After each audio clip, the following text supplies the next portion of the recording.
But the answer is yes, and exactly when and which countries, I don't know. Any other questions? Next question. Don't be shy. No? You guys are tired? Yep, we got one in the back. Just to help your distribution, you have a whole screen behind you that you can have some information while you're talking. Tagging Facebook, et cetera, et cetera. You don't see it right there? Good point, good point. Giselle, can we turn on that URL that was at the very last part? It's playforjapan.film.org, and we are on Facebook, so thank you. I'll actually do it with a verbal call out. We're very active in social media, right? So we are on Facebook, and we're quite active. You can find us, Pay for Japan Film. And then on our website, we've got tons of information on the website. And we also support other projects, so if you learn or you know about another Tohoku project, send us the link and we'll put it up on our website. We're about a movement, really not about just our movie. It's about, people coming together.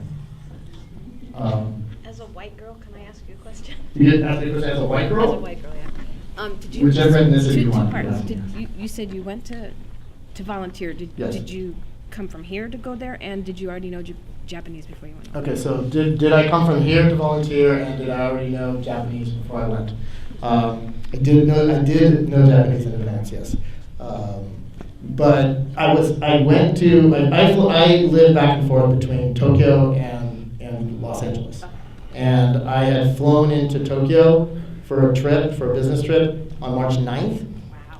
And then I was speaking at an event on the 10th. 11th, next day is when it happened. So I happened to be in Tokyo, and I experienced a rather large earthquake. Not as large as it was up there. I mean, it was large. Tokyo itself was 7.0, which was the same size as Northridge. Yeah. So Tokyo itself rocked, and it was crazy, and a lot of electricity went out, and people, spent hours walking home. I was lucky I was home at the time. But that was bad enough, but when you just, the tsunami is what made these problems. In Tokyo, we didn't have a tsunami. And I think, the guy over here mentioned about LA. I am very curious about, could this happen in LA? Are the physics the right way that a big tsunami could hit Los Angeles? My gut tells me yes. I don't have the scientific proof of that, but what I've been learning is that our scientists don't always know everything, and it wouldn't surprise me if there is a chance that this could actually hit our city as well. So I do think we should learn. Besides all this, the people here that we learn from, the actual science of it too, I think we can learn a lot about the tsunami. Any other questions? We're going to go back to our first, and so it's like I'm going to be the last. You're going to be the last. First and the last. Yes. Yes. Okay. You get the mic. Oh, that's okay. That's okay. So how long did you stay over there to make a film? Mm-hmm. And then also, what was your first feeling when you when you got over there? Okay, so how long did I stay there to make the film, and what was my first feeling when I got there? You're gonna make me cry again, though. That's the only thing that when I get into thinking of the very beginning, it's very emotional. But when I first got there was March 14th, 1 year ago from today. And it was a few days after the tsunami, the earthquake, and I wasn't filming at the time. So when I got there, it was very much about doing anything I can. And basically, I was with this guy. She doesn't have a little truck, and he had filled it up with gasoline, and we had 1.2 tons of rice, and all these big, heavy rice bags, and all this stuff. And we were with this organization. It was just the two of us, but we were volunteering for this nonprofit gym, which is also the one that the proceeds from this film will be donated to, because they really, really impressed me.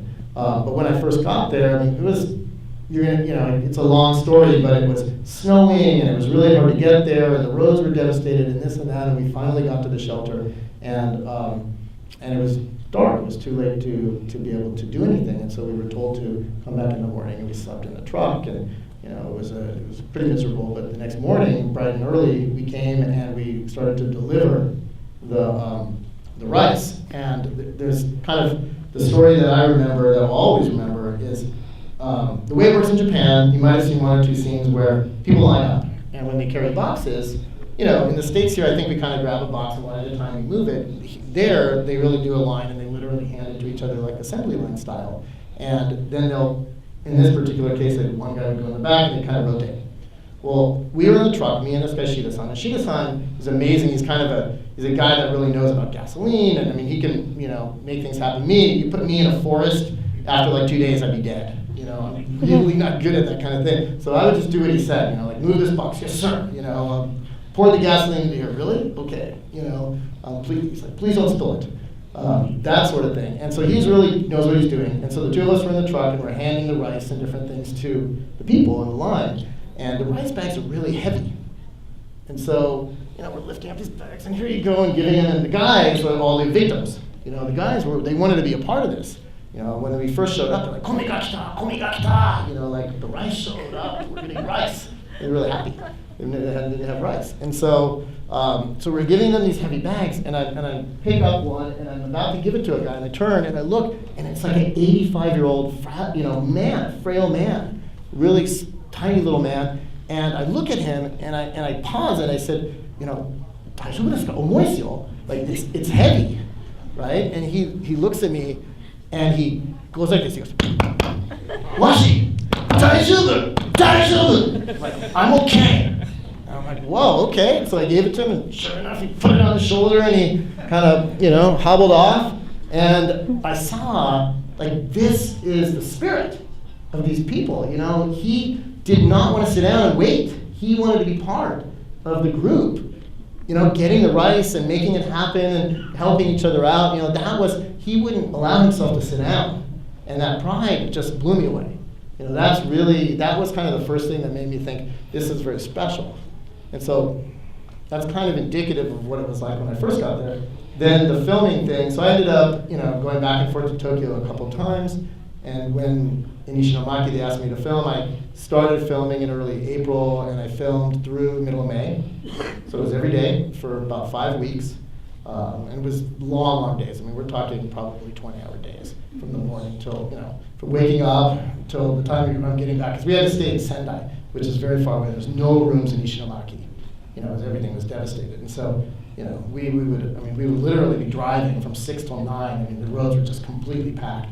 And then driving home late at night, and then transferring our data, and then going again in the morning. But no matter how tough it was for us, it wasn't anywhere near as tough as it was for them. So that kept us going. So it was 5 weeks of that, and then I went back, and then I came here and edited with my awesome team, which I don't know where they went, in Burbank. And then I went back there for 1 week, the end of July, early August, to film the Kawamiraki Matsuri, which is the festival, which you guys see at the end with, you know, the Toro Narashi, the lanterns being, you know, floated down the river, and all that stuff happened in August. It was just amazing. I could probably talk another half hour about that. But so all in all, it was about 6 weeks total filming. No 12-hour days, and then we have reunion breaks and all of that. So I'm assuming that's the last question, right? Nothing else? Okay. Thanks, guys.